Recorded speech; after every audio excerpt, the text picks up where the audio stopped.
Oke Ustaz Deden, silakan dimulai dari surah terserah. Ini Al-Hijr 8788 atau Ustaz Deden ingin ayat yang lain? Memang surah Al-Hijr ayat 87 ini kalau melihat tafsir masuknya kategori jumlah mu'taridah. Jumlah mu'taridah. Penghalang. Antara ayat sebelum walaqad atainaka sab'an minal masani wal qur'anal azim dengan ayat setelahnya. Ya.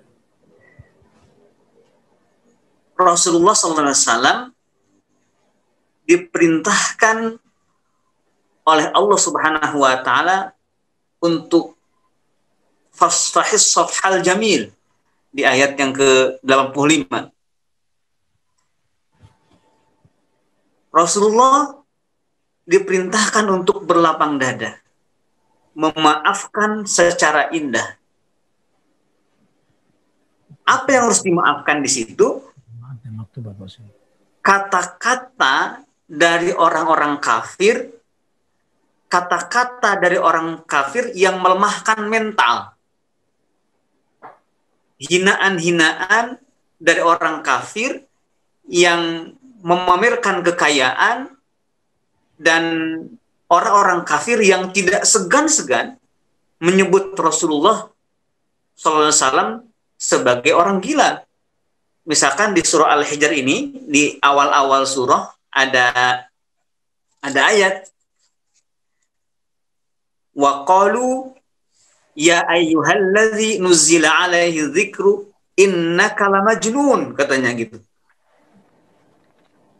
Dan orang-orang kafir berkata, kalau di sini saya ingin menyebutnya kafir aja karena memang redaksi ayatnya di awal, di ayat yang kedua dari surah Al-Hijr ini, rubama yawaddul ladzina kafaru, jadi orang kafir. Nah, orang kafir mengatakan, wahai orang yang diturunkan Al-Quran, sesungguhnya engkau benar-benar gila.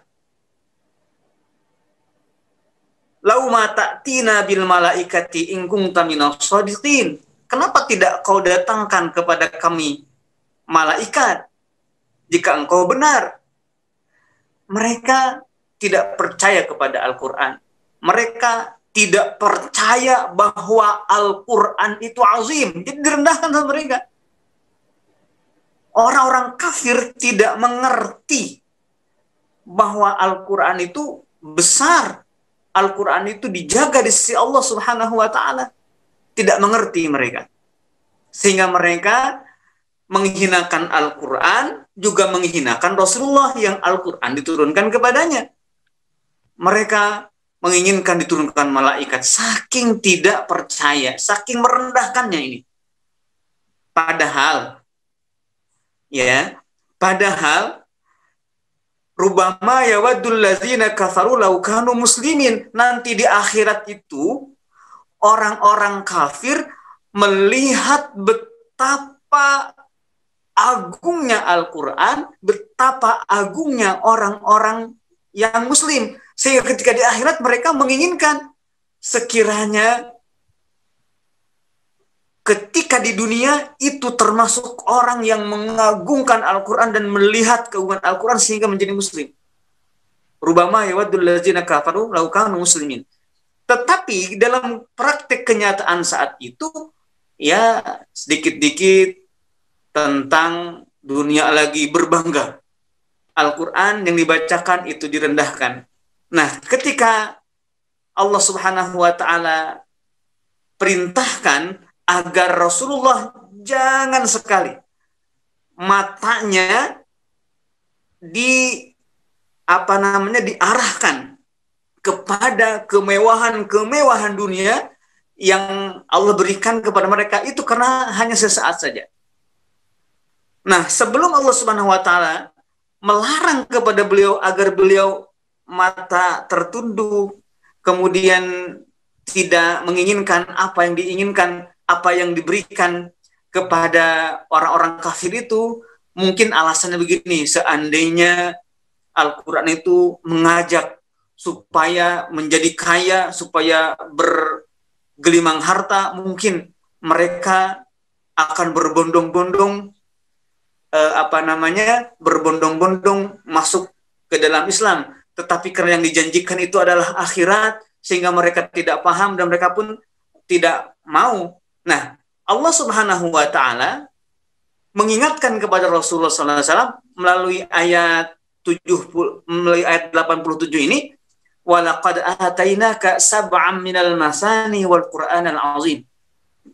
Ibarat begini, hai Muhammad, kenapa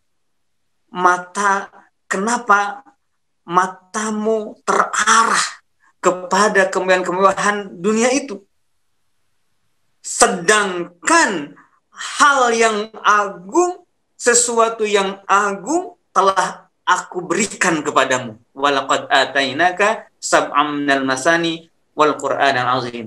Ini cambuk bagi hafiz Quran.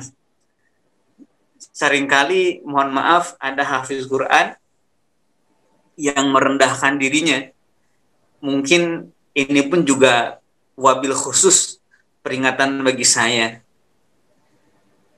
Hanya karena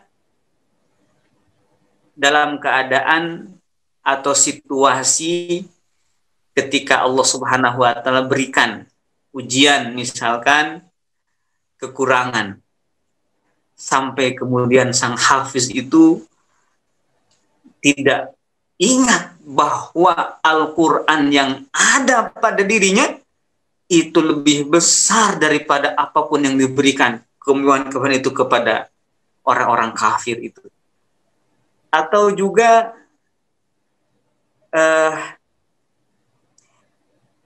melakukan hal-hal yang tidak terpuji demi mendapatkan beberapa butir dinar misalkan, padahal di dalam dirinya ada wal Qur'anal azim.